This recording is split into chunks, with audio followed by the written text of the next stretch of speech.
Chapter 5. Kingdoms, Kings, and an Early Republic.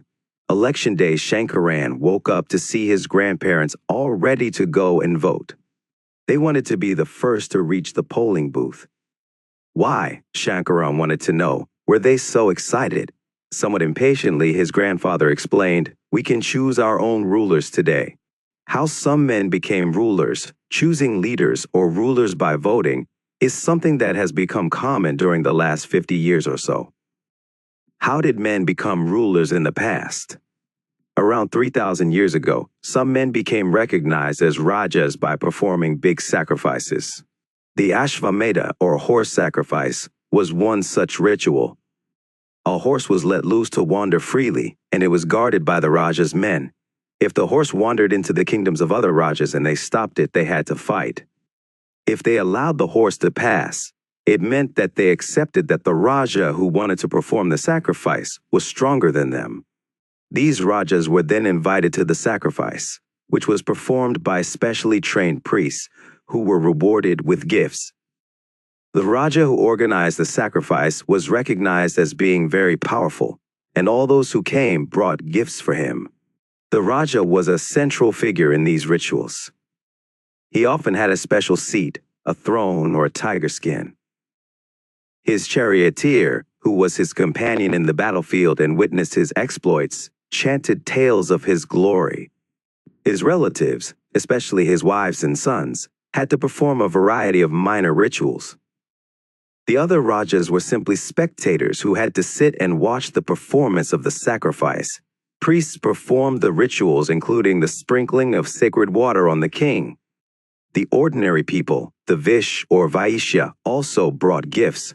However, some people, such as those who were regarded as Shudras by the priests, were excluded from many rituals.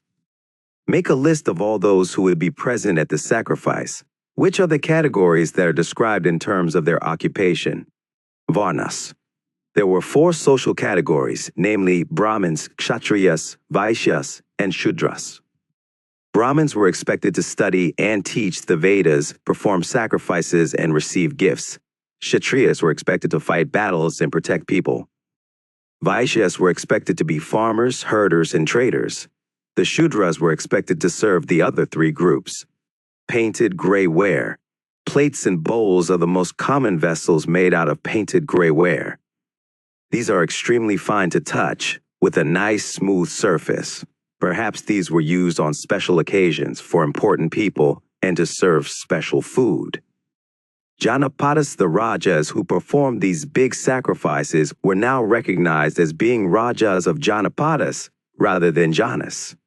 The word Janapada literally means the land where the Janas set its foot and settled down. Some important Janapadas are shown on Map 4, page 45. Archaeologists have excavated a number of settlements in these Janapadas, such as Puranaquila in Delhi, Hastinapura near Meerut, and Atranjikhera near Etah. The last 2 are in Uttar Pradesh. They found that people lived in huts and kept cattle as well as other animals. They also grew a variety of crops: rice, wheat, barley, pulses, sugarcane, sesame, and mustard. Is there a crop in this list that was not mentioned in Chapter 3? They made earthen pots. Some of these were gray in color, others were red. One special type of pottery found at these sites is known as painted gray ware. As is obvious from the name, these gray pots had painted designs, usually simple lines and geometric patterns. Mahajanapadas. About 2,500 years ago, some Janapadas became more important than others and were known as Mahajanapadas. Some of these are shown on Map 4. Most Mahajanapadas had a capital city. Many of these were fortified.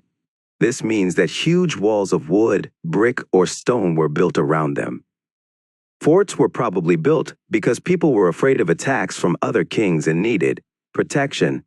It is also likely that some rulers wanted to show how rich and powerful they were by building really large, tall, and impressive walls around their cities.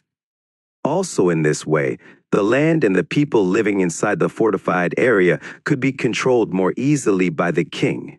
Building such huge walls required a great deal of planning. Thousands, if not lakhs of bricks or stones had to be prepared. This in turn meant enormous labor, provided possibly by thousands of men, women, and children. And resources had to be found for all of this. The fortification wall at Kaushambi. This is a picture of remains of a wall made of brick found near present-day Allahabad, Uttar Pradesh. A part of it was probably built about 2,500 years ago. The new Rajas now began maintaining armies. Soldiers were paid regular salaries and maintained by the king throughout the year. Some payments were probably made using punch-marked coins. See the illustration on page 75. You will read more about these coins in Chapter 8. List 2 ways in which the Rajas of the Mahajanapadas were different from those mentioned in the Rigveda. Taxes. As the rulers of the Mahajanapadas were A. building huge forts, B. maintaining big armies, they needed more resources. And they needed officials to collect these. So, instead of depending on occasional gifts brought by people, as in the case of the Raja of the Janapadas, they started collecting regular taxes. Taxes on crops, taxes on craftspersons. Herders paid taxes as animals and animal produce. Taxes on goods through trade. Hunters and gatherers had to provide forest produce. To the Raja, what do you think would have been provided by hunters and gatherers? Changes in agriculture. There were 2 major changes in agriculture around this time. One was the growing use of iron plowshares. This meant that heavy clay soil could be turned over better than with a wooden plowshare, so that more grain could be produced. People began transplanting paddy. This meant that instead of scattering seed on the ground, from which plants would sprout, saplings were grown and then planted in the fields. This led to increased production, as many more plants survived. Can you think why kings would encourage these changes? A closer look at Magadha. Find Magadha on map 4, page 45. Magadha became the most important Mahajanapada in about 200 years. Many rivers such as the Ganga and Sun flowed through Magadha. This was important for A. transport, B. water supplies, C. making the land fertile. Parts of Magadha were forested. Elephants which lived in the forest could be captured and trained for the army. Forests also provided wood for building houses, carts, and chariots. Besides, there were iron ore mines in the region that could be tapped to make strong tools and weapons. Magadha had 2 very powerful rulers, Bimbisara and Ajatasattu, who used all possible means to conquer other Janapadas.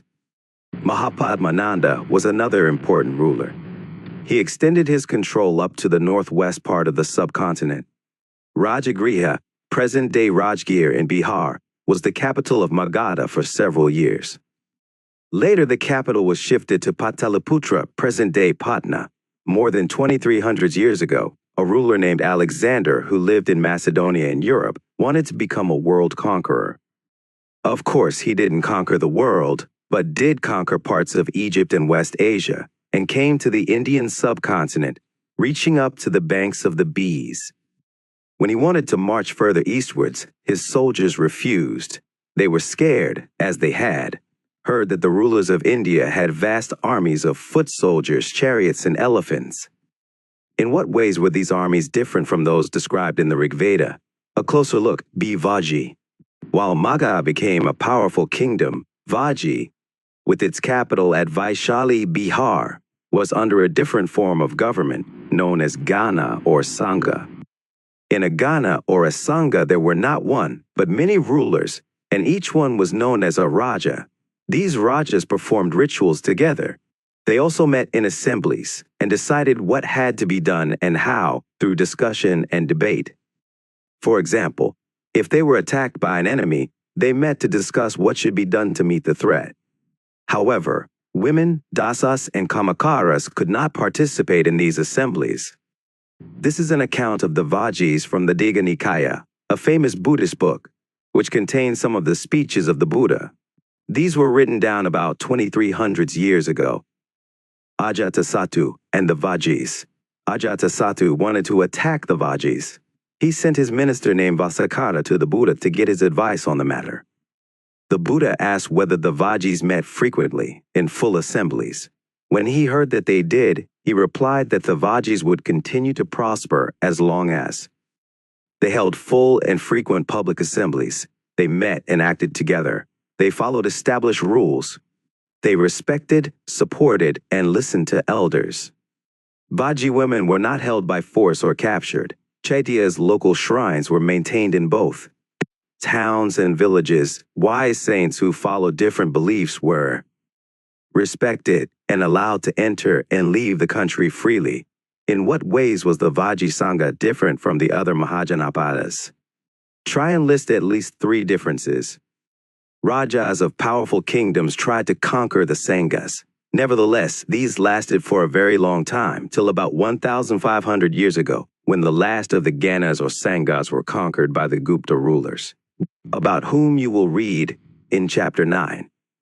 Some important dates: new kinds of Rajas. About 3,000 years ago. Mahajanapadas, about 2,500 years ago. Alexander's invasion, composition of the Digha Nikaya, about 2,300 years ago. End of the Ganas or Sanghas, about 1,500 years ago.